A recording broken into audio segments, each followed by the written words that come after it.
Welcome to Arka tutorial. ఈరోజు మనం వీడియోలో మనము టెట్ 2 మరియు డిఎస్సిలో వచ్చేటువంటి కొన్ని ముఖ్యమైనటువంటి మ్యాథ్స్ కంటెంట్ ఉన్నటువంటి క్వశ్చన్లకు ఆన్సర్ చూద్దాం మనము. మరి ఇందులో భాగంగా మొదటి క్వశ్చన్ గమనిస్తే, ఒకడు ఒక వస్తువును రూపాయలు 650లకు కొని అమ్మటం ద్వారా 6% లాభాన్ని పొందితే అమ్మినటువంటి వెల ఎంత అన్నాడు ఇక్కడ. మరి ఒక వస్తువును కొన్నటువంటి వెల ఎంత ఇక్కడ? 650 రూపాయలు కొన్నాడు. దీనిపైన వచ్చిన లాభం ఎంత ఇక్కడ? 6% లాభం వచ్చిందనమాట. అయితే ఎంత కమిండ్ అనేది ఇక్కడ క్వశ్చన్ అనమాట. దీన్ని సింపుల్గా ఏం చేస్తాం మనము? సో 100 రూపాయలు లెక్కలకి తీసుకొని చేసుకుంటూ పోతాం అనమాట. ఇక్కడ మనం మరి చూద్దాం. ఇక్కడ మనం కొన్న వెల, ఇక్కడ ఏంటి? ఇక్కడ లాభ శాతము, తర్వాత అమ్మిన వెల డైరెక్ట్ చేయొచ్చు మనము. ఫస్ట్ అర్థం చేసుకోండి ఈ విధంగా. మరి ఏదైనా వస్తువును మనం 100 రూపాయలకు కొని మనము 6% లాభ శాతం తీసుకుంటే మనం ఇప్పుడు వస్తువులు ఎంత కమ్మాలంటే దీన్ని మనము 106 రూపాయలకు అమ్ముతాం. మనం 100 రూపాయల వస్తువు 6% లాభం ప్రకారం అమ్మితే మనము 100 + 6 అంతా 106 రూపాయలు అనమాట. మరి అదేవిధంగా ఇక్కడ కొన్నటువంటి వస్తువు ఎంత? ఇక్కడ 650 రూపాయలకు కొన్నాడు ఇక్కడ. మరి దీనిపైన లాభ శాతం ఎంత? 6%. మరి 650 రూపాయల వస్తువు 6% లాభం తీసుకుంటే ఎంత కమ్మాలి ఇక్కడ? మనం దాన్ని మనం ఎక్స్ అనుకుంటాం. మనం ఇది పక్కన పెట్టేస్తే మనము అడ్డకుండా కరెక్ట్ చేస్తే ఆన్సర్ కనుక్కుంటాం ఈజీగా మనం. X into 100, so 100 into x అనమాట, is equal to 650 into 106, 650 into 106 అనమాట. తర్వాత 100 అవతల పోతే భాగిస్తుంది కాబట్టి మరి ఎక్స్ ఇజ్ ఈక్వల్ ఎంత? 650 ఇంటూ 106 బై 100. సో క్యాన్సిల్ చేస్తే 0 0 క్యాన్సిల్ ఇక్కడ. తర్వాత 5 ఎక్కన కొట్టిపోతుంది ఇక్కడ. 5 2 10, 5 ఎక్కం 5, మనకు 1 ఉంటుంది. 15 అయితే 1 పక్కన 5 వస్తే 5 3 15, మళ్ళీ 2 ఎక్కం 2, 2 5 10, 2 3 6, మొత్తం ఎంత? 53 ఇంటూ 13. మరి 53 ఇంటూ 13 2 గుణిస్తే మనకు వచ్చే విలువ ఎంతంటే 689. కాబట్టి 650 రూపాయల పైన 6% లాభం రావాలంటే అమ్మాల్సినటువంటి వెల ఎంతంటే 689 రూపాయలకు అమ్మడము జరుగుతుందన్నమాట. సో మీకు దయచేసి వీడియో కనుక ఉపయోగపడితే లైక్ చేయండి, అదేవిధంగా ఛానల్ని సబ్స్క్రైబ్ చేయండి. దీనికి ఆప్షన్ 2 పాస్ అవుతుంది. తర్వాత రెండో క్వశ్చన్ చూస్తే, సంవత్సరానికి ఏ రేటు వంతున రూపాయలు 6360 రెండున్నర సంవత్సరాలలో రూపాయలు 1378 వడ్డీ ఇచ్చినుంది. ఇక్కడ మనకి ఇచ్చినటువంటి విలువలు ఇక్కడ ఏముందంటే ఇదేమో అసలు అనమాట, ఇది మనం తీసుకున్నటువంటి అసలు అనమాట, ఇది కాలము, తర్వాత ఇదేంటి ఇక్కడ మనకు వడ్డీ అనమాట. అయితే ఆర్ ఎంత? వడ్డీ రేటు ఎంత అని మనకు క్వశ్చన్ అనమాట ఇక్కడ. అయితే మనకు తెలుసు ఆల్రెడీ వడ్డీకి సూత్రం I = సాధారణ వడ్డీ ప్రకారము PTR/100 రాస్తాం మనం. దాన్ని ప్రతిక్షేపిస్తే మనకు ఆన్సర్ వచ్చేసింది ఈజీగా. మరి I మనకి ఎంత ఇచ్చినాడు చెప్పండి? ఇక్కడ 1378, ఇక్కడ 1378 I ఇచ్చినాడు ఇక్కడ. తర్వాత P అంటే అసలు ఎంత? ఇక్కడ 6360 రూపాయలు అసలు. తర్వాత కాలం ఎంత ఉంది? ఇక్కడ 2.5 సంవత్సరాలు. సో 2.5 సంవత్సరాలు ఏ భిన్నం? ఇది మిశ్రమ భిన్నం. దాన్ని ఏం చేస్తాం మనము?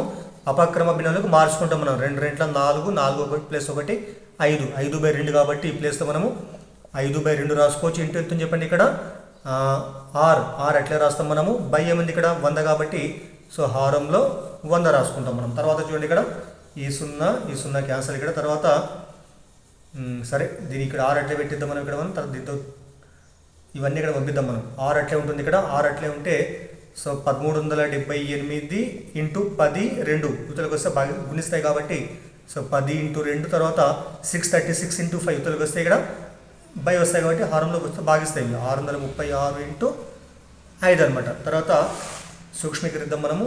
5 ఎక్కం 5, 5 2 10, తర్వాత మళ్ళీ 2 1 2 2 3 6, 2 ఎక్కం 2, 2 8 మళ్ళీ సో 2 1 2 15, తర్వాత 2 9. అంటే మనకి ఏమని చెప్పండి ఇక్కడ? 1378/159 మిగిలిందనమాట. మళ్ళీ ఈ 2 కూడా మనము 53 ఎక్కలు కొట్టిపోతాయి. ఇవి 53 ఎక్కలు కొట్టిపోతాయి కాబట్టి సో 53 ముళ్ళ 159, 53 26 అనమాట. అప్పుడు మనకు వచ్చేటువంటి 6 విలువ ఎంత? ఇక్కడ 26/3 అనమాట. ఇది మనకి అపక్రమ భిన్నం ఉంది, కానీ ఆప్షన్ అన్నీ కూడా మనకు ఆన్సర్లు అన్నీ కూడా ఇక్కడ ఏమన్నా ఇక్కడ మనకు మిశ్రమ భిన్నాలు కాబట్టి దీన్ని కూడా మిశ్రమ భిన్నాలకు మార్చుకుందాం మనము. 26 3తో భాగిద్దాం మనం.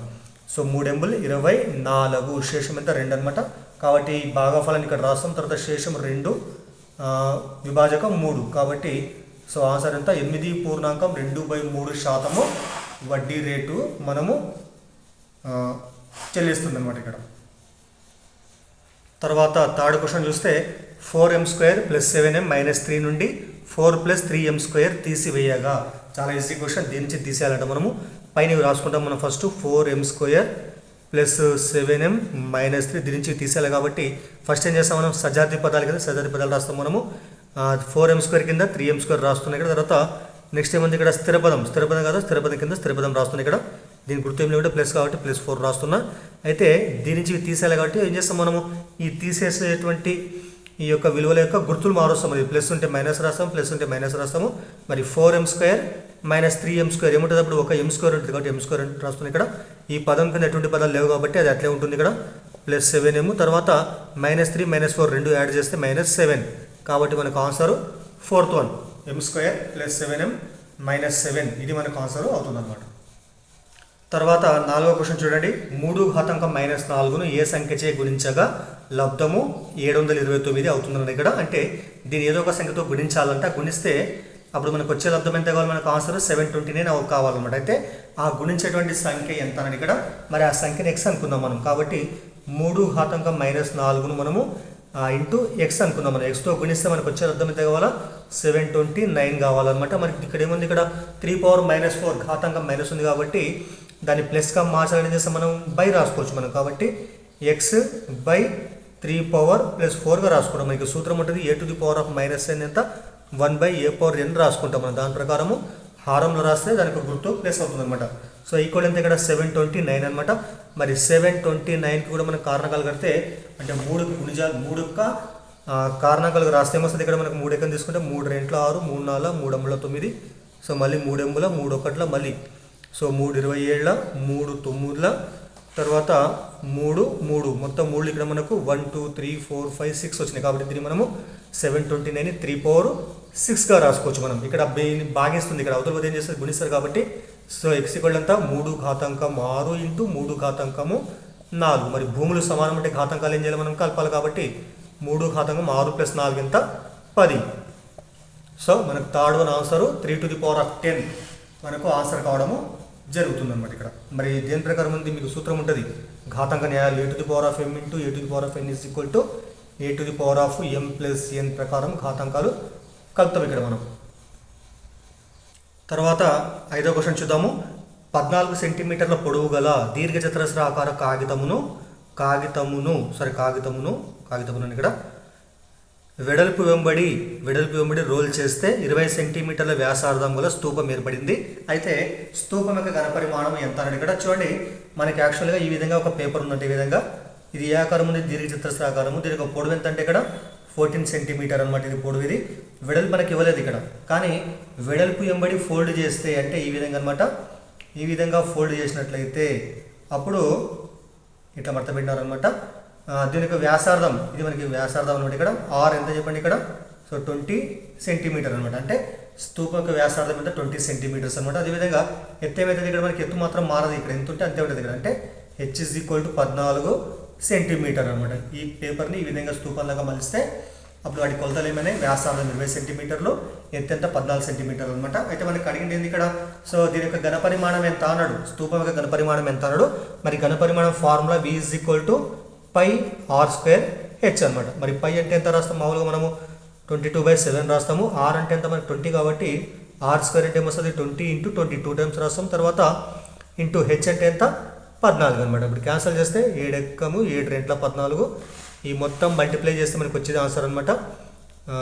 సో 2 2 4 4 2 8 8 2 16 8 2 16 1 17 176 2 zeros ఉన్నాయి ఇక్కడ. కాబట్టి మనకు ఆన్సర్ ఎంత ఇప్పుడు 17,600 సెంటీమీటర్ క్యూబ్ ఆర్ ఘనపు సెంటీమీటర్లు. కాబట్టి మనకు ఆన్సర్ ఏమవుతుంది ఇక్కడ 4th వన్ 17,600 మనకు ఆన్సర్ కావడము జరిగిందనమాట.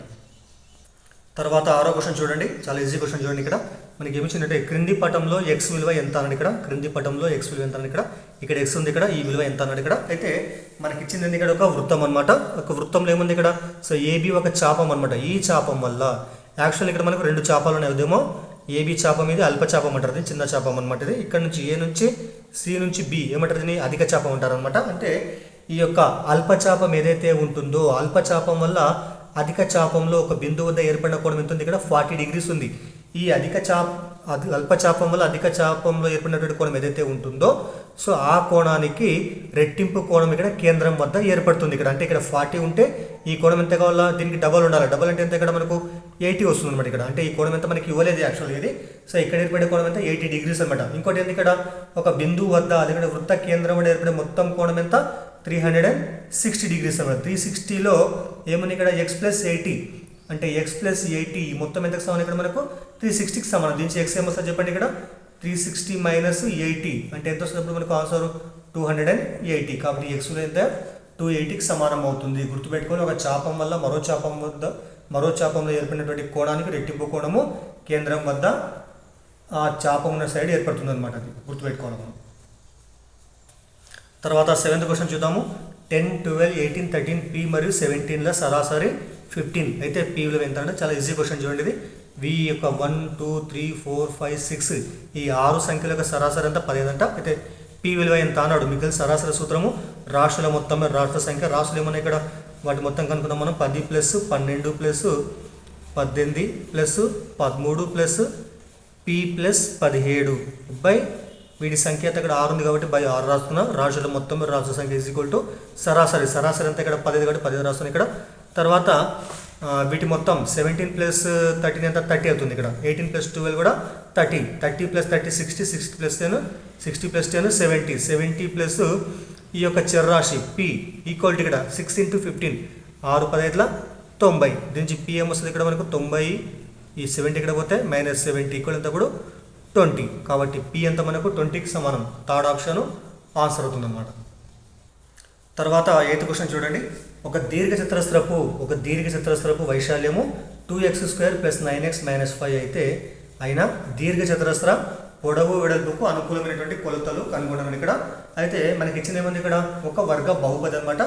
వాటికి కారణాంకాలు కట్టినట్లయితే మనం వచ్చేటువంటి కారణాంకాలే దీర్ఘచతురస్రం యొక్క పొడవు వెడల్పుకు సమానమైనటువంటి కొలతలు అవుతాయి అనమాట. అవి ముందుగా మనం వీటికి కారణాంకాలు కనుక్కుందాం మనం. మరి ఏముంది ఇక్కడ ఇచ్చిన బహుపది 2x² + 9x - 5 ఈ మధ్య పదం కాకుండా మిగతా పదాలు ఏమన్నా ఇక్కడ స్థిర పదము తర్వాత x² గుణకం 2 గుణిస్తే 2 × 5 ఎంత 2 × 5 10. కాబట్టి ఆ 10కి వచ్చేటువంటి కారణాంకాలకు కలపడం కానీ తీసేయడం కానీ చేస్తే మనకి ఎంత రావాలా 9 రావాలి. మరి 10కి వచ్చే కారణాంకాలు ఏమొస్తాయంటే 5 2 × 2 5 = 10. ఇక్కడ 10కి వచ్చే కారణాంకాలు చాలా వస్తాయి. సరే ఏమేమి వస్తాయి ఇక్కడ 2 × 5 వస్తుంది 10 × 1 ఇక్కడ 2 కారణాంకాలు వస్తాయి. మనకు 2 టైప్స్ ఆఫ్ కారణాంకాలు వస్తున్నాయి. కాబట్టి ఇక్కడ వీటి కారణాంకాలు మనము 10 × 1 తీసుకుందాం. మనం యాక్చువల్గా 5 × 2 తీసుకుంటే 5 + 2 7 అవుతుంది.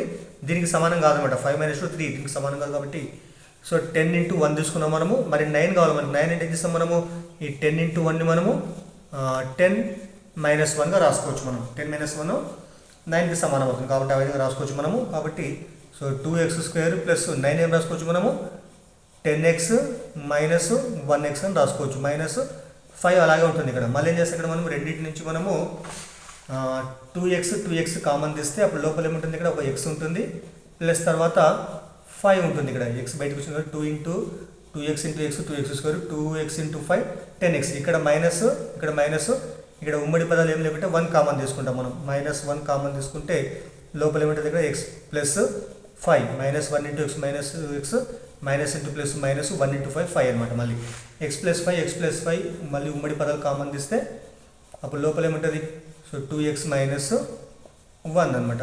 ఇవి దీర్ఘచతురస్రం యొక్క కారణాంకాలు అవుతున్నాయి. అంటే వాటి యొక్క కొలతలు ఇక్కడ పొడవు వెడల్పు అనుకోవచ్చు మనం. కాబట్టి మనకు 4th ఆప్షన్ దీనికి అనుకూలంగా ఉంది కాబట్టి మనకు 4th ఆప్షన్ ఆన్సర్ కావడం జరిగిందనమాట ఇక్కడ.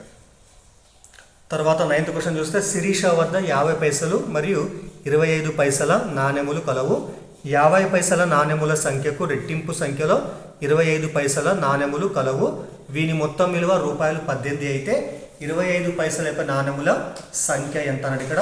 అయితే చూడండి శిరీష వద్ద ఉన్నటువంటి మొత్తము కాయిన్స్ ఏమున్నాయి 50 పైసా కాయిన్స్ ఉన్నాయి. అదేవిధంగా తర్వాత 25 పైసా కాయిన్స్ ఉన్నాయి అనమాట. మళ్ళీ ఇక్కడ 50 పైసా కాయిన్స్ ఎక్స్ ఉన్నట్లయితే 25 పైసా కాయిన్స్ ఏం కావాలి డబల్ ఉండాలి కాబట్టి 2x ఉంటుంది అన్నమాట ఇక్కడ. అంటే 50 పైసల నాణ్యాల సంఖ్య ఎక్స్ ఉన్నట్లయితే 25 పైసల నాణ్యాల సంఖ్య 2x అనమాట. ఇక్కడ దీనికి డబల్ కాబట్టి 2x ఉంటుంది అనమాట. కానీ వీటి మొత్తం విలువ ఎంత వీటి మొత్తం విలువ ₹18. దీన్ని మనం పైసల మారుస్తే ఏమొస్తుంది 1800 పైసలు అంటే ఇంటూ 100 చోత గుణిస్తాం మనం. ఎందుకంటే ఇక్కడ మనకు అన్ని పైసలు ఉన్నాయి కాబట్టి ఇది కూడా మనము పైసల్లో మార్చుకుందాం మనం.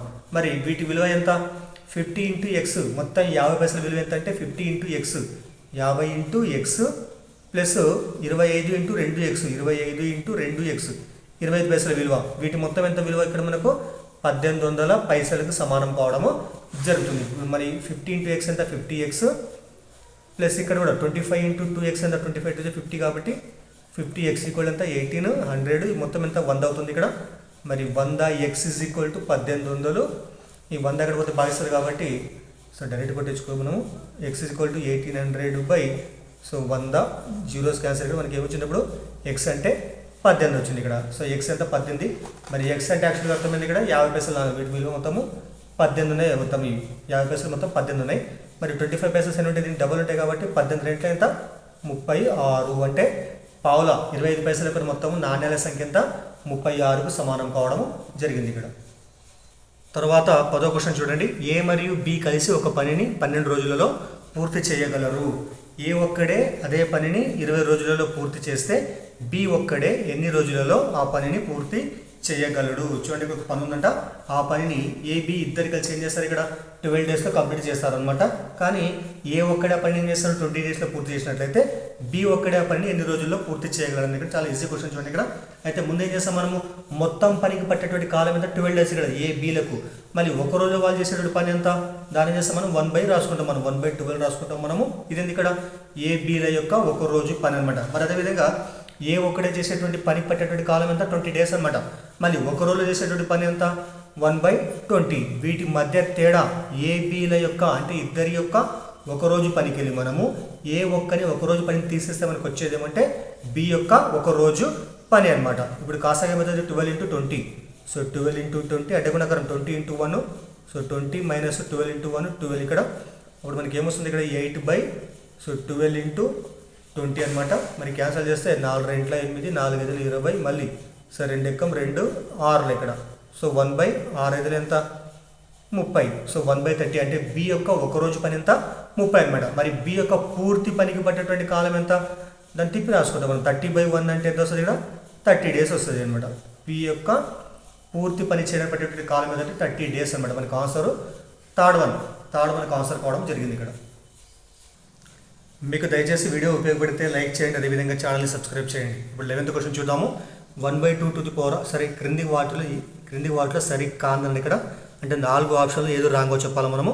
మరి ఫస్ట్ ఏమంది ఇక్కడ 1/2 to the power of 4 into 1/2 to the power of 5 into 1/2 to the power of 6 విలువ 1/2 టు ది పవర్ ఆఫ్ 15 అనమాట. ఇక్కడ ఏమైనా ఇక్కడ అన్ని భూములు సమానమని ఘాతాంకాలు వేరే ఉన్నాయి కాబట్టి వాటి మధ్యలో ఇంటూ ఉంది కూడా ఏం చేస్తాం మనము భూములు సమానమైతే ఘాతాంకాలు కలపాలి కాబట్టి 1/2 ఒకటే రాసేసి 4 + 5 + 6 4 + 5 9 9 + 6 అంటే 15 కాబట్టి ఫస్ట్ మనకు కరెక్ట్ ఆన్సర్ ఉంటుంది. మనకి సూత్రం ఉంటుంది కదా a to the power of m into a to the power of n is equal to a to the power of m plus n ప్రకారం అనమాట. ఇది మనకి 3 కాదు 2 కాదు ఎన్నున్న మనకు భూములు సమానం ఉంటే మధ్యలో ఇంటూ ఉంటే ఘాతాంకాలు కలపాలి మనం. తర్వాత ఇక్కడ చూద్దాం మనము second one 4 to the power of 4 into 5/4 to the power of 4 యొక్క విలువ 5/4 అన్నాడు. ఇది కూడా కరెక్టే, ఎందుకంటే చూడండి ఇక్కడ మరి 4/4 అలాగే రాస్తే ఇక్కడ ఏముంది ఇక్కడ 5/4 ఉందో దీన్ని మనం విడివిడిగా రాసుకోవచ్చు మనం. 5 to the power of 4 రాసుకోవచ్చు by 4 to the power of 4 రాసుకోవచ్చు. మరి పైన హారము లవము రెండు కూడా క్యాన్సిల్ అయిపోతాయి కాబట్టి అప్పుడు మనకు వచ్చేది అంతా 5/4 మాత్రం మిగులుతుంది ఇక్కడ. కాబట్టి మనకు ఆన్సర్ 5/4 సెకండ్ కూడా కరెక్ట్ ఆన్సర్ అవుతుంది. మరి థర్డ్ ఏమంటే ఇక్కడ 5 to the power of -4 by 5 to the power of -6 to the whole to the power of 4 into 5 to the power of 3 యొక్క విలువ 5/3 అన్నాడు. ఒకసారి చూడండి ఇక్కడ వీటి ఘాతాంకాలు రెండు కూడా మనకు భిన్న రూపాలు ఉన్నాయి. ఘాతాంకాలు ఇక్కడ ఏమైనా ఇక్కడ మనకు మైనస్ ఉన్నాయి, అవి ప్లస్ కావాలంటే ఏం చేస్తాం మనము వీటిని తిప్పి రాసుకుంటాం మనం. అంటే ఇక్కడ 5/6 బై 5/4 రాసుకుంటే మనము వాటి గుర్తులు మారుతాయి. పవర్ ఎంత ఉంది ఇక్కడ మళ్ళీ పైన 4 ఉంది, ఇంటూ ఎంత ఉంది ఇక్కడ 5/3. దీన్ని మనము ఇక్కడ 5/4 పైకి వస్తే మళ్ళీ ఇక్కడ 5 ఇక్కడ యాక్చువల్గా 4 ఇక్కడ ఎంత ఉంది ఇక్కడ 6 ఉన్నాయి, ఇక్కడ 4 ఇక్కడ 4 కొట్టిపోతే మనకి ఎంత ఉంటుంది ఇక్కడ 2 ఉంటుంది ఇక్కడ. కాబట్టి 5/2 హోల్ పవర్ ఎంత ఉంటుంది ఇక్కడ 4 ఇంటూ 5/3. మరి 5 2 గుణించాలి 2 4 ఎంత 8 ఇంటూ 5/3. భూములు సమానంగా ఘాతాంకాలు కలపాలి మనం. 5/8 + 3 ఎంత 11 వస్తుంది ఇక్కడ. కానీ మనకి ఇచ్చిన ఆన్సర్ ఏముంది ఇక్కడ 5/3 అంట. కాబట్టి థర్డ్ ఆప్షన్ మనకి ఇది రాంగ్ అవుతుంది ఇక్కడ. మనకి ఇది కరెక్ట్ కాదు, యాక్చువల్గా 5/11 ఉండాలి అక్కడ. కానీ మనకి ఏమి ఇచ్చినట్టు 5/3 కాబట్టి ఇది మనకు రాంగ్ ఆన్సర్ అవుతుంది అనమాట. అదేవిధంగా 4th కూడా కరెక్టే. -3 to the power of 4 into 7 to the power of 4 విలువ -21 to the power of 4. మీకు సూత్రం ఉంటుంది a to the power of m into b to the power of m అంటే ఏం చేస్తాం మనము a ఇంటూ b రాసి పవర్ m రాస్తాం మనం. ఎప్పుడంటే ఘాతాంకాలు సమానం. ఇక్కడ కూడా -3 ఇంటూ 7 ఎంత -21. రెండు ఘాతాంకాలు సేమ్ ఉన్నాయి కాబట్టి డైరెక్ట్ మనం 4 రాస్తాం మనం. కాబట్టి ఫోర్త్ కూడా కరెక్ట్, కేవలం థర్డ్ మాత్రమే రాంగ్ ఆన్సర్ అవుతుంది ఇక్కడ. తర్వాత 12th క్వశ్చన్ చూద్దాము. ఒక దీర్ఘచతురస్రాకారపు ప్లాటు వైశాల్యము 2400 చదరపు మీటర్లు, దీని యొక్క పొడవు వెడల్పునకు 1.5 రెట్లు ఉన్న ప్లాట్ యొక్క చుట్టుకొలత ఎంత అన్నాడు ఇక్కడ. చూడండి, మనకి ఇచ్చినటువంటి పటం ఏ ఆకారం ఉంది, దీర్ఘచతురస్రాకారం ఉందంట. దాని యొక్క వైశాల్యం ఎంత, 2400 అనమాట. అంటే ఏ ఈజ్ ఈక్వల్ టు 2400 చదరపు మీటర్లు. మరి ఇక్కడ ఏంది, ఇక్కడ పొడవు వెడల్పునకు 1.5 రెట్లు అనమాట. అప్పుడు మనము వెడల్పు B is equal to X అనుకుంటే అప్పుడు ఎల్ ఏం కావాలి చెప్పండి, ఇక్కడ దీనికి 1.5 రెట్లు కాబట్టి 1.1/2 ఇంటూ ఎక్స్ రాసుకుంటాం మనం. దీన్ని మనం మిశ్రమ భిన్నాన్ని అపక్రమ భిన్నంకి మార్చే ఏమొస్తుంది, 2 ఎక్కం 2, 2 + 1 3, కాబట్టి 3/2 ఎక్స్, ఇక్కడ 3x/2 అనమాట. ఇది ఎల్ యొక్క విలువ. మరి దీనిలో రాద్దాం మనం. యాక్చువల్గా ఏ అంటే అర్థమైంది, ఎల్ ఇంటూ బి కదా. ఎల్ ఇంటూ బి కూడా ఎంత, 2400. ఎల్ అంటే ఎంత వచ్చింది ఇక్కడ మనకు, 3x/2 వచ్చింది. ఇంటూ బి అంటే ఎంత, ఎక్స్ అనమాట. ఈక్వల్ ఎంత, 2400. మరి ఎక్స్ ఇంటూ ఎక్స్ అంటే x². ఇక్కడ ఈ 2400 అలాగే ఉంటుంది. ఇక్కడ ఈ 2 అవతల పోతే మల్టిప్లై చేస్తుంది. ఈ 3 అవతల వస్తే /3 రాస్తుంది ఇక్కడ. మరి 3 ఎక్క 3 8 24 0 0 800 × 2 ఎంత, 1600. దీన్ని మనము 40² రాసుకోవచ్చు మనం. కాబట్టి x² = 40² అయితే x² క్యాన్సిల్ అయితే మనకి ఎంత వస్తుంది, ఇప్పుడు x = 40 మీటర్స్ అనమాట. అంటే x అంటే ఏంటి, యాక్చువల్గా వెడల్పు. b అంటే ఎంత మనకు 40 వచ్చింది ఇక్కడ. అప్పుడు పొడవు ఎంత కావాలా, 3/2 × 40. 3/2 × 40 కొట్టేస్తే ఏమొస్తుంది, ఇక్కడ 2 ఎక్కం 2 20 23 ఎంత, 60. అంటే పొడవు ఎంత, 60 మీటర్లు. వెడల్పు ఎంత అంటే 40 మీటర్లు అనమాట. మరి చుట్టుకొలత, p = formula 2 × l + b. 2 × l అంటే ఎంత, ఇక్కడ రాష్ట్రం మనం 60 + b అంటే ఎంత, 40. 60 + 40 ఎంత, 100. 100 రెంట్ల 200 మీటర్లు. కాబట్టి మనకు సెకండ్ ఆప్షన్ ఏదైతే ఉంటుందో ఇది మనకు ఆన్సర్ అవుతుంది అనమాట. తర్వాత 13వ క్వశ్చన్ చూద్దాము. క్రింది వాటిలో ఏది సత్యం అని ఇక్కడ మనకి ఇచ్చినటువంటి 2 ఇక్కడ మనకు విలువలు ఉన్నాయి ఇక్కడ. మరి మొదటిది ఏముంది, x/2 - 1/4 = x/3 + 1/2 యొక్క x విలువ ఎంత, 9/2 అనమాట. మరి అది సత్యమా సత్యమా ఒకసారి చూద్దాం మనం. ఫస్ట్ ఇక్కడ LHS RHS కాబట్టి LHSలో ఏముంది, ఇక్కడ x/2 అలాగే రాస్తే, ఇక్కడ RHSలో x/3 ఉంది. ఇవతలకు వస్తే ఏమవుతుంది, అది -x/3 అనమాట. సూక్ష్మీకరిస్తున్న ఈ +1/2 అలాగే ఉంటుంది ఇక్కడ. తర్వాత ఈ -1/4 LHSలో ఉంది, RHSలో పోతే ఏమవుతుంది, అది +1/4 అనమాట. తర్వాత ఇక్కడ కాసా కట్టేస్తే మనము 2 × 3 2 × 6 అడ్డగుణకరం 3 × x 3x - 2 × x 2x = ఎంత ఇక్కడ. 2 4 8 4 ఎక్కం 4 + 2 ఎక్కం 2 ఇక్కడ. అప్పుడు మనకి ఏమొచ్చిందంటే ఇక్కడ 3x - 2x x/6 = 4 + 2 ఎంత, 6/8. క్యాన్సిల్ చేస్తే 2 3 6 2 4 8. తర్వాత మళ్ళీ 2 2 4 2 3 6. దట్ ఇంప్లైస్ ఎక్స్ ఏమొస్తుంది ఇక్కడ 3 × 3 3 9/2 అలాగే ఉంది ఇక్కడ. అంటే ఎక్స్ అంటే 9/2. మరి మొదటి దాంట్లో మనకి ఏమి ఇచ్చినట్టు, ఇక్కడ ఎక్స్ అంటే 9/2 కాబట్టి మొదటిది స్టేట్మెంట్ కరెక్ట్ స్టేట్మెంట్. ఇది కరెక్ట్ స్టేట్మెంట్ అనమాట. ఫస్ట్ది కరెక్ట్ అవుతుంది. మరి సెకండ్ ఏముంది, x + 7/3x + 16 = 4/7 ఇచ్చినాడు ఇక్కడ. దీన్ని సూక్ష్మీకరిద్దాము, అడ్డగుణకరం చేద్దాం మనం. 7 × ఇది 7 × x 7x + 7 7 = 49 ఈక్వల్ ఇక్కడ 3x × 4 3 4 12 కాబట్టి 12x ప్లస్ ఉంది ఇక్కడ 16 4 16 64. తర్వాత 7x అక్కడ పోతే మైనస్ అవుతుంది. ఈ 49 అలాగే ఉంటుంది ఇక్కడ. 64 ఇక్కడికి వస్తే -64 = 12x. ఇది వదిలిపోతే -7x అనమాట. 49 - 64 అంతా -15 ఉంటుంది ఇక్కడ. ఈక్వల్ అంతా 2x - 7x 5x అనమాట. 5 వరకు వస్తే భాగిస్తారు కాబట్టి -15/5 = x. మరి కొట్టేసి ఏమొస్తుంది, 5 ఎక్కం 5 3 15. దట్ ఇంప్లైస్ ఎక్స్ అంటే ఎంత, మైనస్ ఉంది కాబట్టి -3 -3.